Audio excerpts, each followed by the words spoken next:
बिस्मिल्लाहिर्रहमानिर्रहीम अस्सलाम वालेकुम welcome back to my YouTube channel इत्साम्स biology. Dear students, previous video में हमने चैप्टर इम्यूनिटी को स्टार्ट किया था, जिसमें मैंने आपको बेसिक इंट्रोडक्शन जो है वो इम्यूनिटी का और उसके साथ एसोसिएटेड जो टर्म्स थी उनके बारे में दिया था। और मैंने वहाँ पर उस लेक्चर में बताया था फर्स्ट लाइन ऑफ डिफेंस किस तरह से होती है, सेकंड लाइन ऑफ डिफेंस क्या होती है और थर्ड लाइन ऑफ डिफेंस क्या होती है। वहाँ पर जस्ट इंट्रो था। आज की इस वीडियो के अंदर हमने फर्स्ट लाइन ऑफ डिफेंस जो है उसके बारे में पढ़ना है। कंप्लीट इंफॉर्मेशन आपको इस लेक्चर में मिल जाएगी, सो स्टे ट्यून्ड। सबसे पहले इम्यूनिटी की जो फर्स्ट लाइन है, फर्स्ट लाइन ऑफ डिफेंस, यानी कि हमारी बॉडी के अंदर जो ह्यूमंस हैं, अगर उनकी बात की जाए, हमारी बॉडी में एक इंटेगुमेंट सिस्टम जो है वो बड़ा एक्सटेंसिव किस्म का मौजूद है। लार्जेस्ट ऑर्गन है जिसको हम स्किन बोलते हैं। उसके साथ साथ फर्स्ट लाइन ऑफ डिफेंस के अंदर रेस्पिरेटरी ट्रैक्ट के अंदर जो इंटरनल लाइनिंग है सारी की सारी, जिसमें म्यूकस मेम्ब्रेन्स मौजूद होती हैं या सिलिएटेड एपिथेलियम होती है, वो हो गई। या फिर हमारे पास थर्ड पे आती है जीआईटी, गैस्ट्रो इंटेस्टाइनल ट्रैक्ट के अंदर जो म्यूकस मेम्ब्रेन है। ये तीनों चीजें हैं जिनका डायरेक्ट बैरूनी जो इन्वायरमेंट है उसके साथ डायरेक्ट कांटेक्ट होता है। फॉर एग्जांपल स्किन तो हमारी वैसे ही आपको पता है जो है वो इंटैक्ट है, जो उसका कांटेक्ट है किसके साथ, इन्वायरमेंट के साथ, ठीक है। और हमारा जो अंदर वाला सिस्टम है वो स्किन की वजह से इंटैक्ट रहता है। पहली बात तो हो गई ये। दूसरा आता है कि सर जी आपने गट की बात की, तो गट कैसे? तो जब भी आप कोई बाहर से चीज खाएंगे, कोई भी रोटी हो गई, कोई भी आपके पास आपने बर्गर खा लिया, रशियन सैलड खा लिया, तो वो बैरूनी इन्वायरमेंट में हर चीज तैयार हुई, आप एज इट इज लेकर जा रहे हैं, तो वो आपकी इस पूरी की पूरी नाली में एक एक्सटर्नल मटेरियल जो जा रहा है, जो आपकी बॉडी में जा रहा है, तो ये भी डायरेक्ट कांटेक्ट है इन्वायरमेंट के साथ। तीसरा, आप सांस ले रहे हैं, सांस लेने की वजह से क्या होता जा रहा है कि एक्सटर्नल इन्वायरमेंट और इंटरनल इन्वायरमेंट आपस में डायरेक्ट क्या हो चुके हैं, कांटेक्ट में आ चुके हैं। सो दैट्स व्हाई इनको जो है वो इम्पेनिट्रेटेबल, यानी कि यहाँ से जो आपके पास माइक्रोब्स होते हैं वो पेनिट्रेट नहीं कर सकते। अगर करते हैं तो कौन सी कंडीशन होगी वो मैं आपको बाद में बताऊंगा। सबसे पहले आता है स्किन। स्किन जो है वो लार्जेस्ट ऑर्गन है, as we know, integumentary system है हमारी बॉडी का, जिसने हमारी बॉडी का जो इंटरनल इन्वायरमेंट है उसको क्या करके रखा हुआ है, मेंटेन करके रखा हुआ है। और उसके बाद आता है कि ये इम्पेनिट्रेटेबल बैरियर है, ये नहीं जाने देता। कोशिश तो यही होती है कि यहाँ से ना जाए, लेकिन फिर भी कुछ कहीं ना कहीं किसी न किसी जगह से जो है वो इन्फेक्शन हो जाता है। उसमें रीजंस क्या होती है मैं आपको बाद में बताऊंगा। सबसे पहले आती है आपके पास एपिडर्मस। स्किन को अगर देखा जाए तो उसमें एपिडर्मस और डर्मस, ये दो चीजें, हाइपोडर्मस भी होती है लेकिन वो हमारा फिलहाल टॉपिक नहीं है। एपिडर्मस, एपिडर्मिस बेसिकली क्या है? Superficial multiple cell thick layer होती है, जो हमें ऊपर से ये नजर आ रही है, सुपरफिशियल है, मल्टी सेल थिक है ये। और इसमें क्या चीज मौजूद है? इसमें केराटिनोसाइट्स मौजूद हैं, जिन्होंने क्या प्रोड्यूस करना है, कैराटिन प्रोड्यूस करनी है। और कैराटिन क्या होती है? बेसिकली एक प्रोटीन का मिक्सचर होता है। केराटिन क्या है? एक प्रोटीन का मिक्सचर है। कौन कर रहे हैं? केराटिनोसाइट्स जो हैं वो इसको प्रोड्यूस करते हैं, केराटिन को। और उसके बाद ये जो केराटिन है, जैसे जैसे ये बनती जाती है, इसके बाहर डेड जो सेल्स हैं वो भी इकट्ठे होना शुरू हो जाते हैं, कामुलेट होना शुरू हो जाते हैं। जैसे आपने एक्डाइसिस देखी होगी कि बाज़ औक़ात हमारे हाथों से छोटे छोटे टुकड़े जो है ना वो गिर रहे होते हैं, वो भी आपने देख रखा होगा। हमारे जो ये ऊपर वाली स्किन है, ये जो ऊपर वाली जिल्द है, ये उतरना शुरू हो जाती है, तो ये ड्राई डेड सेल्स होते हैं। आप बेशक यहाँ पर इस जगह पर अगर आप सुई के साथ ऊपर से कुछ करते भी हैं ना, या पाँव के जो तलवे होते हैं वहां पर, तो वहां आपको इतना फील नहीं होगा। और ये जो स्पेशली ये वाली जो जगह है, यहाँ पर अगर आप कोई सुई वगैरह थोड़ी बहुत करते भी, ऊपर से उसको स्क्रैच भी देते हैं, तो इसको इतना ज्यादा जो है ना आपको फील नहीं होगा, ठीक है। क्योंकि यहाँ पर बेसिकली क्या है, ड्राई डेड सेल्स होते हैं जो नीचे वाले जो सेंसिटिव लेयर है उसको प्रोटेक्ट करके रखते हैं। अब ये जो ड्राई डेड सेल्स हैं ये क्या करते हैं? अगर माइक्रो ऑर्गेनिज्म यहाँ पर आ गया, तो माइक्रो ऑर्गेनिज्म को वैसे उसका आइडियल इन्वायरमेंट ही नहीं मिलेगा, उसको वाटर नहीं मिलेगा, मॉइस्चर नहीं मिलेगा, उसको न्यूट्रिएंट्स नहीं मिलेंगे, तो फिर क्या होना है? ऑब्वियस सी बात है, या वो उसकी डेथ हो जाएगी या वो वहां से क्या कर जाएगा, लीव कर जाएगा। सो ये अवॉइड करते हैं माइक्रोबियल इन्वेजन्स को। उसके बाद हमारे पास आता है डर्मिस। डर्मिस जो होती है ये थिक होती है। थिक होने के साथ साथ इसके पास सेबेशियस ग्लैंड्स होते हैं जो कि सीबम प्रोड्यूस करते हैं। क्या प्रोड्यूस करते हैं? सीबम, एक ऑयली जो है ना वो सिक्रीशन होती है। आप देखें कि ये जो हमारी स्किन के ऊपर ऑयल ऑयल सा होता है ना, ये अभी भी अगर मैं ऐसे करूँ तो मुझे फील हो रहा है ऑयल। और हम मोस्टली जो गर्ल्स होती हैं वो कहते हैं हमारी स्किन ऑयली है तो हमें उसको रफ बनाना है, या मतलब वो क्या कहते हैं उसको ड्राई करना है, ठीक है। ऑयल की वजह से ना जो है वो हमारी स्किन जो है उसमें उसका कलर फेड हो जाता है, दिस एंड दैट, और बड़े अजीबोगरीब से पेंट कर रही होती है माजरत के साथ। तो ये सारे काम वो कर रही होती हैं ताकि वो खूबसूरत नजर आए। ये नहीं पता कि वो खुद माइक्रो ऑर्गेनिजम्स को अलाउ कर रही हैं कि वो यहाँ पर आके रहें आसानी के साथ, और वहां पर एक छोटा सा इन्फेक्शन करे और उसके रिजल्ट में एक खूबसूरत सा पिंपल निकल आएगा। यही वजह होती है कि गर्ल्स को जरा पिंपल्स ज्यादा होते हैं जो कॉस्मेटिक्स का ज्यादा यूज करती हैं, ठीक है। तो ये जो सीबम है जो कि सेबेशियस ग्लैंड्स बना रहे हैं, ये ऑयली सेक्रीशंस होती हैं, आपकी स्किन को ऑयली रखती है। इसका हरगिज मतलब ये नहीं कि ये आपको बदसूरत बनाएगी, अगर आप इसके साथ भी ग्लो करेंगे तो कोई इतना वो मुज़ीका खेज बात नहीं होगी। तो ये सेबेशियस ग्लैंड सीबम प्रोड्यूस करता है, ये सीबम प्रोटेक्ट करती है, ठीक है, प्रोटेक्ट करती है कि आपकी बॉडी के अंदर कोई भी माइक्रो ऑर्गेनिज्म चला ना जाए। फिर आते हैं sweat glands, you know very well. आजकल तो सर्दियां हैं तो आजकल पसीना नहीं है, लेकिन जैसे ही गर्मियां आती हैं गर्मियों में पसीना आना शुरू हो जाता है। इसमें साल्ट की कंसंट्रेशन ज्यादा होती है, साल्टी वाटर होता है यहाँ पर, बेसिकली साल्टी वाटर सक्रीट किया जाता है, और वाटर प्लस साल्ट्स दोनों होते हैं। ये भी क्या करते हैं, माइक्रो ऑर्गेनिज्म को जो है ना वो अंदर नहीं जाने देते, क्योंकि सेबेशियस ग्लैंड्स, सीबम और स्वेट जो है दोनों मिलकर क्या करते हैं, ये स्वेट प्रोड्यूस करता है, ये दोनों मिलकर एक थिन फिल्म बना लेते हैं जो माइक्रो ऑर्गेनिज्म को अलाउ नहीं करता।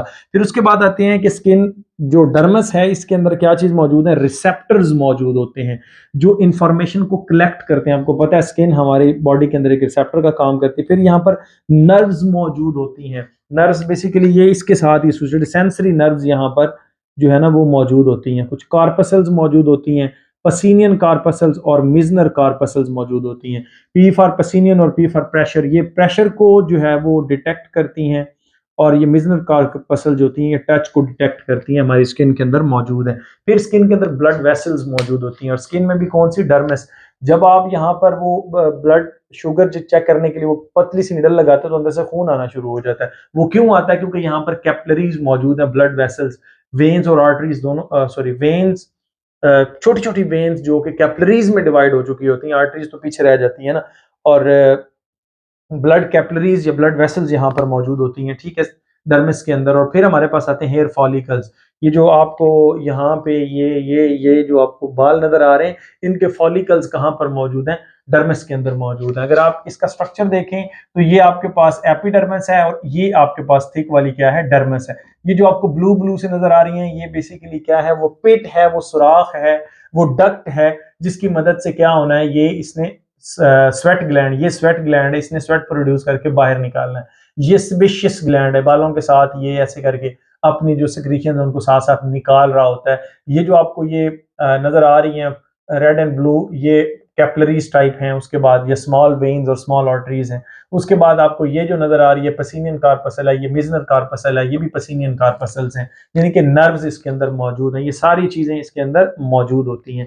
तो अब होता क्या है कि जब हम बात करें कि इतनी प्रोटेक्शन उसके बावजूद ये स्किन में कैसे एंटर हो जाते हैं, क्या वजह होती है कि ये इन्फेक्शन का, तो कहाँ कहीं ना कहीं इंजरी होती है, या वो जो बैक्टीरिया है उसके पास कुछ ऐसे लाइजोजाइम्स होते हैं जो उस पर्टिकुलर एरिया के अंदर जो है ना वो सक्रीट करता है, जिससे क्या होता है कि स्किन ऊपर से रप्चर होती है, रप्चर होने के बाद वो इन्वेड कर जाता है, और उसके रिजल्ट में जो है ना वो फिर वाइट ब्लड सेल्स और वो दोनों मिल के फाइट करते हैं तो वो पिंपल सा बन जाता है।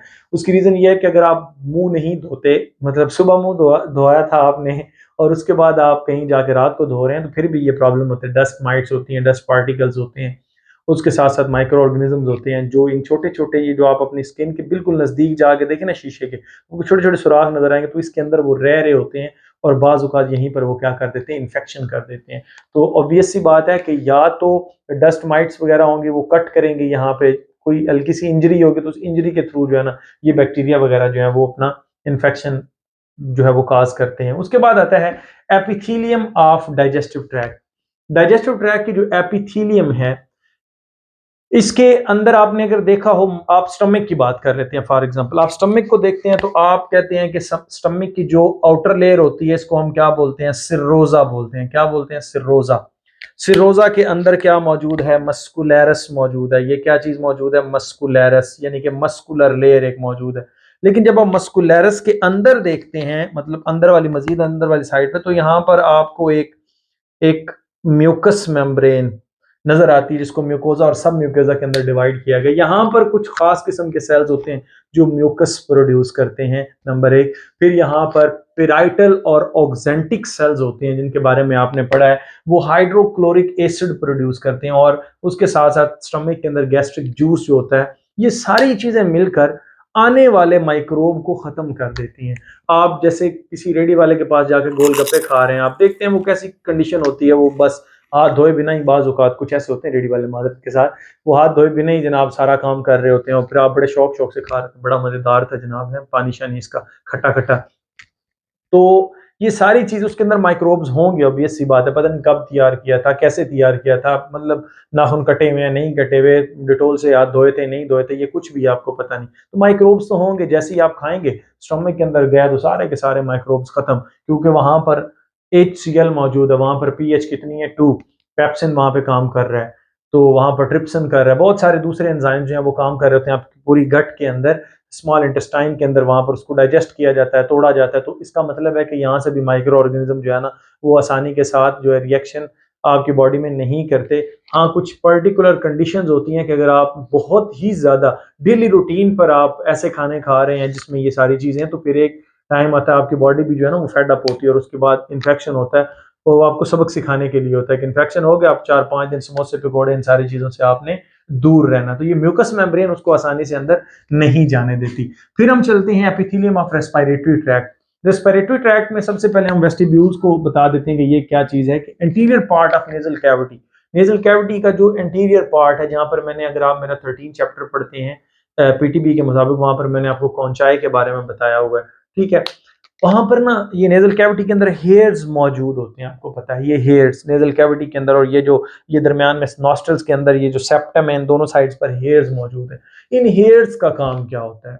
हेयर्स बेसिकली क्या करते हैं, डस्ट को जो है ना वो कैप्चर करते हैं, जो घट्टा आता है ना, जो गर्द आता है, उसको कैप्चर करना है, और उसके रिजल्ट में आपके नाक के अंदर चूहे बन जाते हैं, आप फेमिलियर होंगे उनसे, ठीक है। सो anterior part of nasal cavity contain hairs is called vestibules. उसके बाद हमारे पास आता है कि सिलिएटेड म्यूकस एपिथेलियम होती है। सिलिएटेड में म्यूकस का मतलब क्या है, कि ये फॉर एग्जांपल सेल्स हैं जो म्यूकस प्रोड्यूस कर रहे हैं, इनके ऊपर छोटे छोटे क्या हैं, सीलिया मौजूद हैं, ध्यान से सुनिएगा, ये सीलिया मौजूद हैं, और ये तकरीबन ट्रैकिया तक जो है ना, ट्रैकिया के अंदर भी जो है ये सिलिएटेड एपिथेलियम होती है, जो करती क्या है, ऐसे करके ना ऊपर की तरफ, अगर कोई, आपको मैं एग्जांपल दूं, आप डस्ट वाले एरिया के अंदर, या आपने डस्टिंग की है अपने हॉस्टल्स की, कमरे की या घर की है, तो आप देखते हैं आपके नाक के अंदर भी वो गर्द आ जाता है, और आपको गले में ना खुश्की खुश्की सी फील होती है, इरिटेशन सी फील होती है। बेसिकली ये सीलिया मूव करते हैं और उसको किधर लेकर आते हैं, बाहर निकालने की कोशिश करते हैं सारे गर्द को,